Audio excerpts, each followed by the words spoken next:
Uncharted खजाने की खोज की कहानी। ये कहानी है Nathan, net Drake, Tom Holland नाम के एक चालाक और फुर्तीले नौजवान की, जो न्यूयॉर्क शहर में एक बारटेंडर का काम करता है और साथ ही अमीर ग्राहकों की कीमती चीजें भी चुरा लेता है।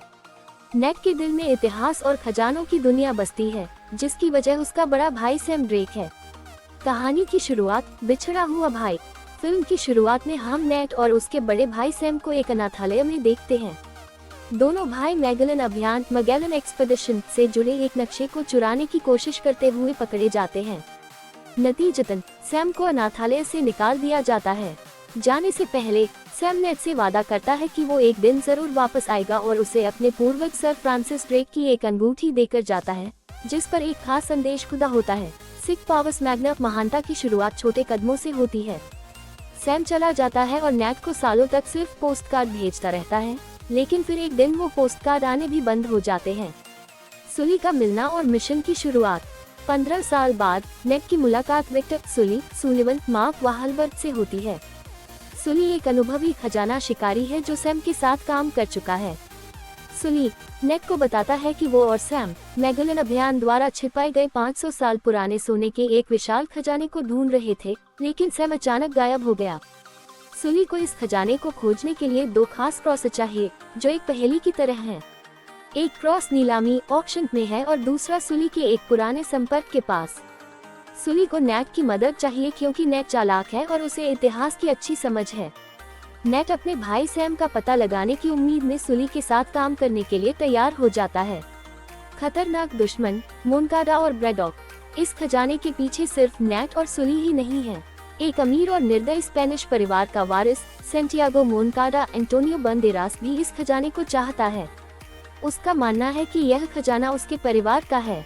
मोनकाडा के लिए जो ब्रैडॉक टाटी गैब्रिएल नाम की एक खतरनाक भाड़े की सैनिक काम करती है, जो खजाने के लिए किसी को भी मार सकती है। पहला क्रॉस और क्लो फ्रेजर। नेट और सुली नीलामी में घुसपैठ करते हैं ताकि वे पहले क्रॉस को चुरा सकें।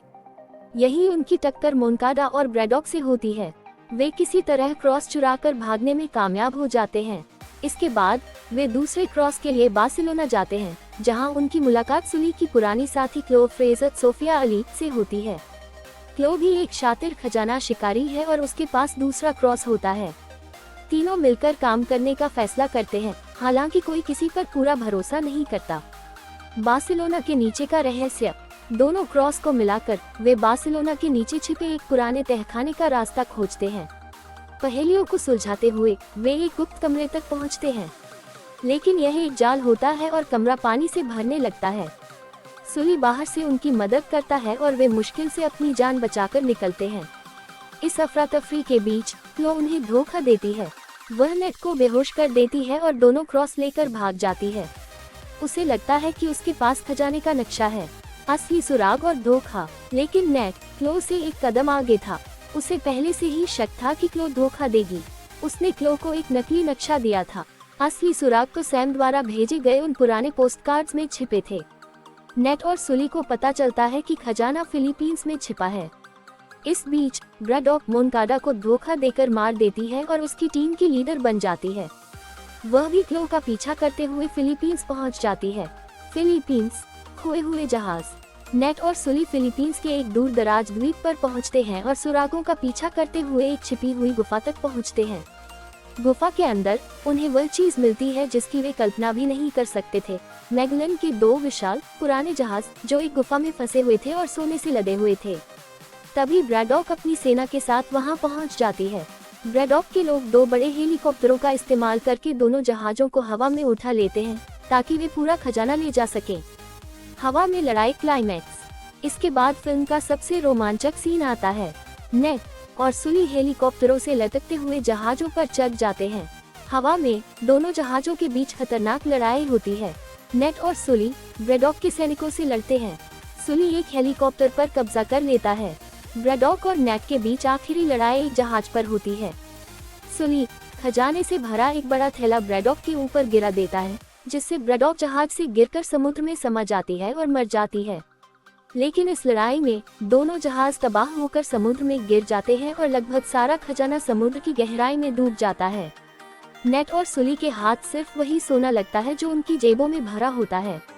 अंत। हालांकि वे अरबों का खजाना खो देते हैं, लेकिन नेट और सुली जिंदा बच निकलते हैं। इस पूरे सफर ने उन्हें एक दूसरे का साथी बना दिया है। नेट को ये भी पता चलता है कि सुली ने उससे झूठ बोला था। सैम को ब्रैडॉक ने गोली मारी थी, वह सिर्फ गायब नहीं हुआ था।